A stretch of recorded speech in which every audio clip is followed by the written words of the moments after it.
وانا نياتو ريتو كو دوباتين كيس مو كنا تو كينان دوباتشو فدو في وانسا اسمعني نمون باي وانا نو كيني تاجرو وانا harma daakameeru ma bukaayee dhiyaate wayii godhanii laatu. Dheeriyaa fi argattu tokkotu namoonni baay'een arganne kan natti tole ishee dubbachuu barbaadan kana malu ba'e. Innis maayini 1998 yeroo Eertiraa fi Itoophiyaa wal lolan harboo golbii Shaabiyaa eegne jedhaniitu Affaarin hidhachiisan mallasfaa. Sini Affaar sun baadiyyaa Sooranaa Zaalambessaa irraa qawwee murkonyaa Shaabiyaa irraa fuudhame hidhate. Gaafa lolli Eertiraa fi Itoophiyaa dhaabbatu Affaar isa hidhattee uummata keenya Walloo gabaa keessatti ajjeesutti kaafette. Abdiillee Somaaliyaa keessa mallasfaa seenanii Sheek Shariifaa wajjin gaafa wal lolan sargoo gabbii Al-Shabaab ittistu jedhanii uummata Ogaaden hidhachiisan Jeneraal Abrahaafa. Gaafa lolli Somaaliyaa keessaa dhaabbatu Abdiillee nafsa wakkafii miti Yabudin Massaara Dirmoofa Ekeerii kanneen kana sassaabbatanii fudhataniitu uummata keenya maayii mulluqqee irraa kaasee haga Awaashitti miliyoona 4 buqqisanii uummata keenya baha. Haga Somaaleen meeshaa sana qooddattee madda walaabuu keessa baatee dhuftee haga dhuftee Boorana geessutti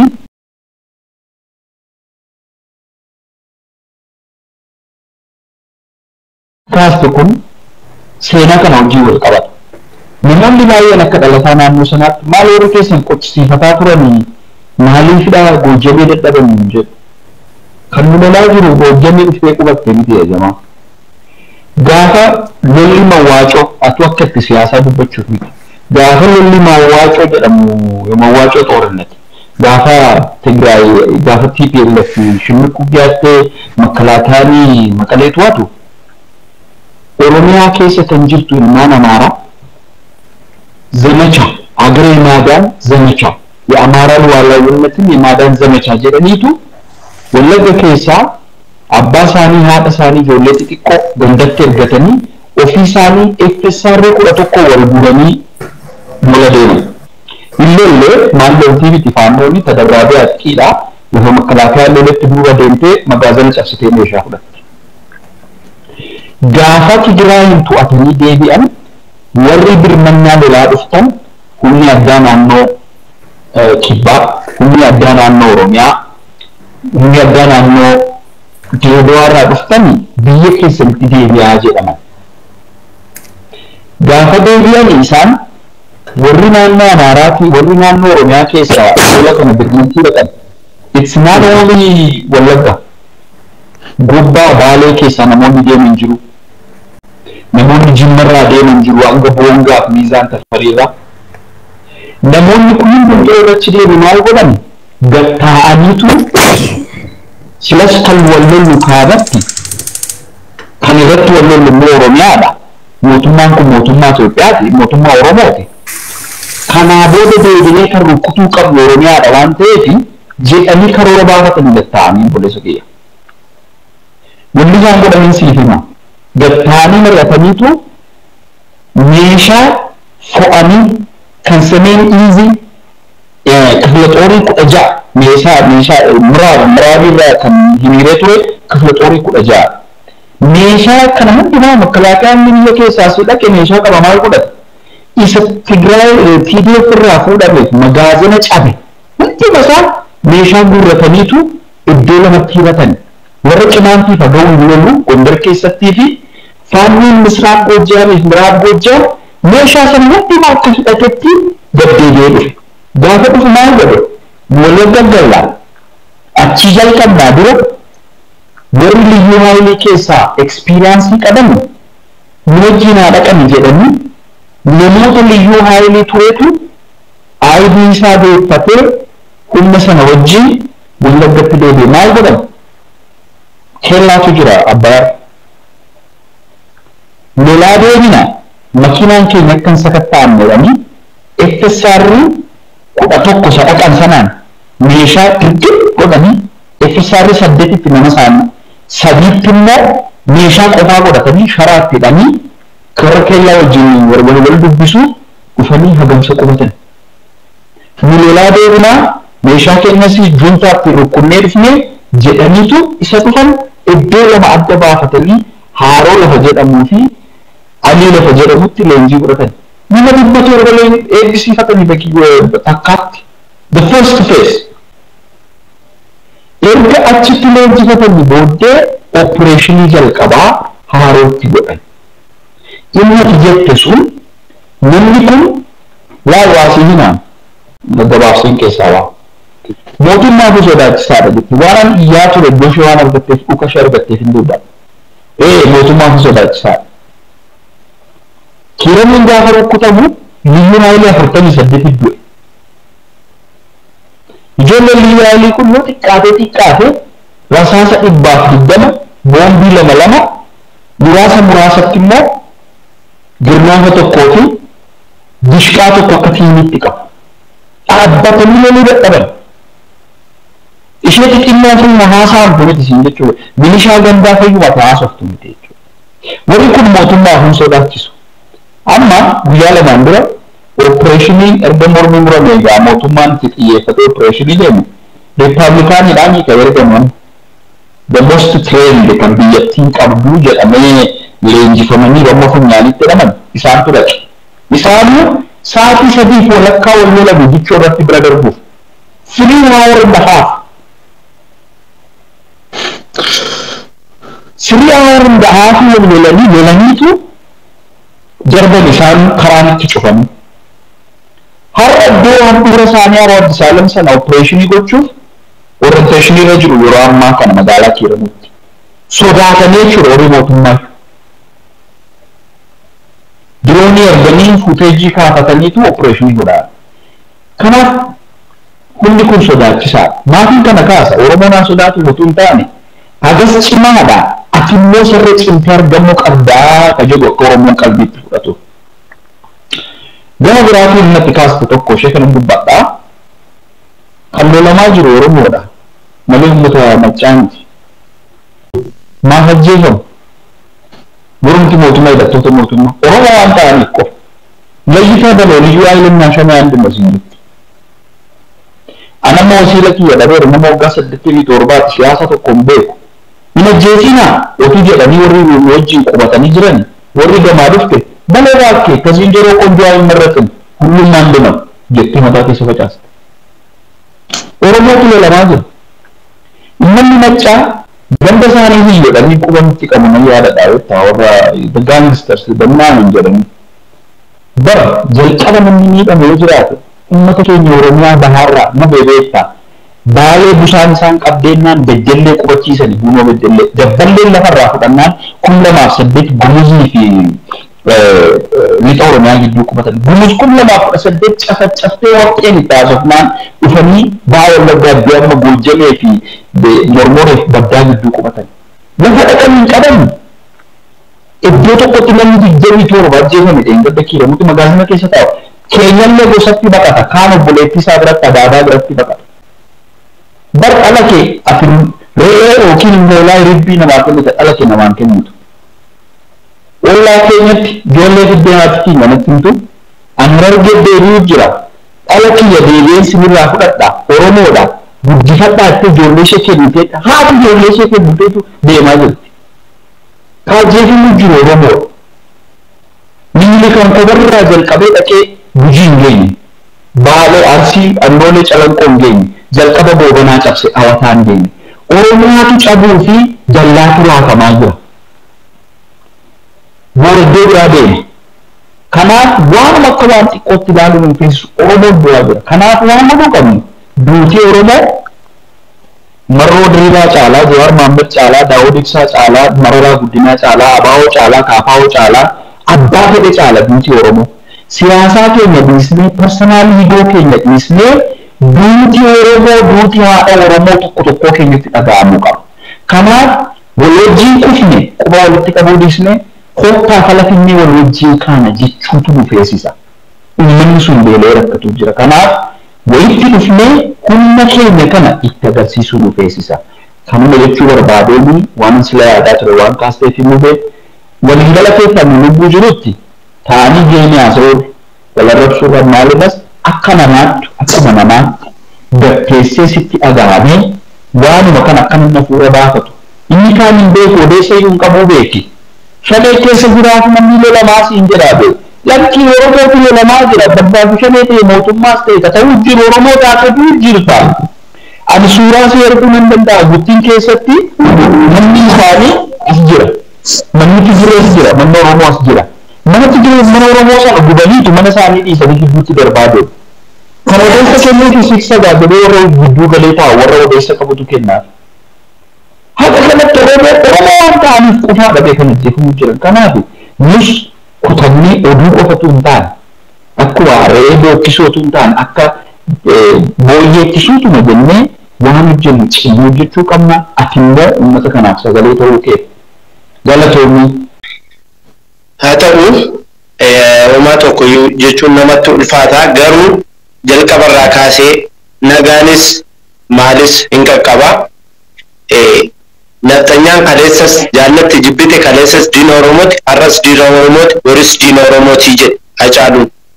Jaallatti jibbite kaleessa abbaan harmaa fi harka numure har'ammoo ilma orma numuraa jira jechuudha. Kanaaf wanti ani jechuu barbaadu nuti kaayyoon keenya sooshaal miidiyaa kamirrattiyyuu tiiktookis haa ta'u tiwuteeriis haa ta'u feesbuukiis haa ta'u dhaamsanii dhaamuu barbaadu. Lubbuu baheef bu'uu mitiiti gadda sikeendii tokko akka gadditan namni kamiyyuu Oromoo taatanii akka gadditan hin barbaannu. Biyya keessa sababa teenyee ajjeesinaa Oromoon ajjeesinaa Oromiyaan balleessinaa sababa jedhameef ijoolleen har'a maakilaawwitti dhumaa jiru qillimxootti dhumaa jiru. Hiriyoonni koo har'a na biraatii meeqa badee an mana keessa taa'an jira har'arraa. Oromoon bakka jirutti ukkaanfamaa jira har'ayyuu taanaan. Har'a konkolaataa 166 lixa Oromiyaatti kan ergame piippiin. Yoo baay'ate wanti dhufu du'ammoo du'aa jirra sirriiyyuu waan sodaannu hin qabnu. Du'a yoo ta'e du'aa jirra ammayyuu. Wanti dhufummoo du'a darbee waan biraan hin jiru. Du'ammoo du'aa jirra waan ta'eef. Kanaafi har'allee taanaan furmaanni isin gochuu qabdan furmaata akka furmaataatti kan hin kaa'u sababa amma ta'aa jiru kana. Yoo Oromoon biyya keessaaf ala osoo hin jedhin karaa feesbuukiitiin hundi keessan aaddii wal gaafattanii hundi keessan miiseejiitiin keessaan giruuppii hiitanii giruuppii sanarratti taatee ta'u Wallaggaa Shawaa Iluu Arsii Booranaa Gujii Baalee osoo hin jedhin hundumtiyyuu bakka garaa garaatti giruuppiidhaan walii gadi qabdanii koppi gootanii maxxansitu hundumti keessaniyyuu hin maxxansitu yeroo sanatti jechuudha. Feesbuukiin gaafa ta'u gaafa maxxansaan sun baay'eetu hunduu gaafa maxxansu qeerroon naannoo sana jiru dhagaa lama yoo itti darbate karaa irratti yoo dhagaa lama darbate maxxansaa sana argee yoo dhagaa lama darbate amma isheen dhagaa lama gaafa dhutti kan kaleessa Oromoorraa morma mure irraa cina dhaabbatee har'a irraa deebisaa jiru Oromoof gaachana ta'ee dhaabbachaa jiru hamma qeerroon dhagaa itti darbatee hamma isheen dhagaa lama kaafattutti haala mijeeffachuu danda'an immoo kanarra Oromoof gaachana ta'ee dhaabbate hin gaddiina kaleessa Oromoo morma irraa muranii muka keessa galchatanii baadhatanii deemanis kallattii hundaaniyyuu inni sabaa dhaabbate inni lubbuusaa hin sodaanne harmee duutu dura dhaabbatee ofii lubbuusaa inni laate har'as lubbuu sana deebisaa jira duubatti hin deebine kaleessas taatee hedduun ta'eera wanti nama boossuus ta'eera garuu nuun ammallee wanti nuti gochuu qabnu warri biyya alaa jirtan warreen biyyoota keessa hin jirre karaa feesbuukiitiin ijoollee biyya keessa jiran qaqqabsiisu yaalii gochuudha. Taatee ta'u har'a konkolaataa meeqa akka inni darbe uummata miidhuu akka inni deemaa jiru yoo beektan yoo maxxansitan haala mijeeffachuu danda'an hanga sanatti. Kan Oromoof gaachana ta'e dhaabbatu tokko miidhamuu hin qabu jechuudha. Yoo kana ta'e nafxanyaa mitiitii titiisni Oromiyaa keessa dhaabbatu Oromoo miidhuuf hin yaaltu. yoo akkana ta'e yoo akkasitti waliin na taane kanaaf nuti kaayyoon keenya kaayyoo nuti amma qabannee deemuu qabnu kaayyoo tokkummaa qofa ta'uu qaba. Tokkummaa qofa Oromiyaa keessa akka finyoodhaan walii qabna nuti bakka garaa garaa teenyee kanaafi isa taatee ta'e kanaaf sikeendii tokko yoo hin gaddina gocha sin argina hin boo'inaas inni wareegam torbee tokko hin guunne obboleessi kiyya haadhuun kiyya firuun kiyya inni wajjin garaa keessaa bahee dhalat torbee kaleessa Horroo Guduruu Wallaggaatti du'eera waan tokko yoo gaddo Oromoo hundatu du'aa jira waan ta'eef siinii galaa miti kanaafiyyuu isin immoo gochaa kana gochuu qabdan akka Oromoon hin duune yoo gochuu barbaaddan walii duudha. Daftanii uummata maxxansitanii barreeffama karamii seejjii isin gahu kara keessaa isin gaha waan ta'eef ijoolleen konkolaataa kana argan kara keessaa isin qaqqabsiisu waan ta'eef namoonni sooshaal miidiyaa gurguddaa qabdan kara feesbuukiin keessan fooloo hedduu qabu namoonni hedduun sin hordofu yoo maxxansitan bakka hundaati hunduu qophaa'ee jalaa goruullee danda'a jalaa goree haala mijeeffachuu danda'a. Kanaafi kara feesbuukiitiin walidhaa deemaatii feesbuukiidha irra caalaa hojii kan hojjetu bara 2008 Jawaar biyya alaa keessa taa'eeti finiinsa qabsoo maaster pilaanii kan gochaa ture. Finiinsa qabsoo feesbuukiitu maaster pilaanii akka inni Finfinneen hin gurguramne kan godhe feesbuukiidha. Kanaafuu har'as kan hojjechuu qabnu nuti fuula feesbuukii irratti yoo kallattiidhaan baanee loluu dadhabne. Kan biraan garuu warreen biyya keessa jirtan ati galgala ciiste dullaa tokkollee mataa duraa hin qabdu taanaan ati yoomillee Oromoos miti Oromoos ta'uu hin dandeessu. Galgala ciiste dullaa tokkollee mataa duraa hin qabdu taanaan. Isa barreessitti cabse barrii kee jala dhaabatte isa barreessitti cabse lubbuu kee baasuu dhufe dursitee mataa isaan dhooftu taana yoo dha'u dadhabde ati yoomillee saba kee miti mataa kee fun dhaabbattu lafa dhoofte ciisuu dhiisi saatiitti lafa dhaanii ciisan miti saatiin kun saatiitti dubbachuu qabdu saatiitti maxxansuu qabdu saatiitti duuka fiiguu qabdu nafxanyaa har'a biyya keenya keessatti dhufee biyya namaan dhanne biyya keenyatti uummata duuka fiigee akka hoolaatti qalegan nuti immoo biyya keenyatti akka ambulaansii konkolaataa ambulaansitti ijisiisne morma isaa hin qabnu taanaan nuti yoomiyyuu Oromoo miti. Kana gochuu qabna yoo nuti gochaa kana gochuu dadhabne warra gochaa kana gochuu danda'an warra hidhatee jiruuf dhaamsa dabarsuun gahee keessan biyya keessan jiru biyya alaan jira jettanii dhiisuu osoo hin taane dhaamsa sun gahee keessan biyyoota alaa teessanii kanaaf amma hundi keessan feesbuukii keessan fooloo wal gaafadhaa fooloo baakii walii deebisaati feesbuukii keessan keessaa walii barreessaa feesbuukii dhaqaa addi godhaa addi walii deebisa sana booddee giruuppiin jira giruuppii sana irratti waliidha giruuppii hedduudhaan nu bira gahaa jira wantoonni taatonni ta'aa jiran kanaafi har'as boris Oromoo ciisanii hin bulan warreen Oromoo nyaatan warreen Oromoo ajjeesan har'as diina Oromooti boris diina Oromooti kaleessas diina Oromoo turan namni Oromoo ajjeesu kamiyyuu namni haadha daa'ima bakka tokkotti fixu hundumtuu diina Oromooti yoomillee kana beekuu qabdan. Kana gochuuf ammaan booda nuti har'a barattoota kutaa 5 gadi kutaa 1-2 baratantu harmee keenyan ajjeesinaa u'u jedheetu mana barnootaa dhiisee iyyaa jira daandiitti ba'e. Arsii osoo hin taane waan hin taane Jimma osoo hin taane Oromiyaa mul'u. Baalee osoo hin taane Harargee osoo hin taane Dirree osoo hin taane Oromiyaa mul'u. Booranaa osoo hin taane Oromiyaa mul'uutu daandiitti ba'ee harmee keenyan ajjeesinaa Oromiyaan ajjeesinaa Oromiyaan balleessinaa Oromoon ajjeesinaa jedhee dhaadachaara. Daa'imman dubbachuu hin dandeenyetu. Maaliif rakkina keessa jiran waan argaa jiraniif. Kanaaf gahee keenya habaanu yeroo hundaamuu dhaamsan tokko waa'ee TikTok irratti qabu viidiyoo nama du'e viidiyoo nama Oromoof wareegame Oromoof lubbuu isaa laate viidiyoo ittiin hin hojjetina hin barbaannu viidiyoo ittiin hin hojjetina. Nafxanyaa sana jala dhuftee ilkaan 42 ol fa'aa olti gammaddee jechuudha. Uti garuu himmaan keenya buusuun qabnu hin boo'inaa hin barbaannu gocha yeroo hunda yookiin mana mubaarakaa ta'u yookiin mana nama tokko ta'u ijoollee Oromoo keessa nama tokko nu kaatii torbee keessa galgala sa'aatii tokko yookiin sa'aatii lamaaf mari'achuu qabna nuti waan gochuu qabna. Karaa feesbuukiitiinis walitti himu karaa tiwuteriinis walitti himu dabni ergaa walii dabarsuudha kaayyoon keenya. Dhaamsani Oromummaa dhaamu kanadha. Mana mubaarak yeroo hunda galgala sa'aatii nu dhaabbatan nu qabaati yeroo hunda ergaa walii dabarsinu qabna. Har'a darasii yoo dandeessan warreen biyya alaa jirtan namoota beektanitti lixa Oromiyaa konkolaataan 166 Wallagga gara lixa Oromiyaatti darbee jira. Ummatumaaf deemaa jira ummatumaa fixaa ture har'as fixuuma deemaa jira. Namoonni dandeessan dabarsaa ergaa dabarsaa barreessaa feesbuukii keessanitti deemaa maxxansaa of eeggadhaa. Warreen Oromoo gaachana taatanii dhaabbatanii jirtan haala mijeeffadhaa bakka tokkotti goraa haala mijeeffadhaa jedhaati hima kun ammayyuu naqamte darbeera jechaa jiranii Kanaafi wantoota kana amma deemaatii feesbuukii keessan irratti dabarsaati ijoollee bilbilaan illee quunnamsiisaa namoota beektan biyya keessa jiran bilbilaan quunnamsiisaa maatiin karaarraa akka goranii warreen gaachana ta'an immoo akka of qopheessanii dhaamsanii dhaamu kanumaa yoo dogoggoree jiraate na of kolchaa isiniin jedhaan.